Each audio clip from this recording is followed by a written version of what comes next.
Hi guys, in this video, I'm gonna show you how to upload videos inside your Facebook page.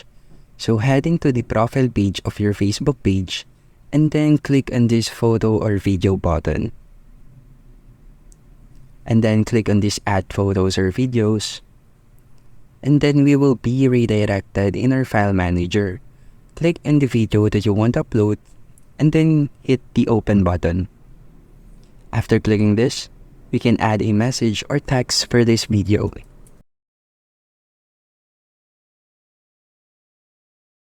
And then hit the post button. Just wait for it to be posted.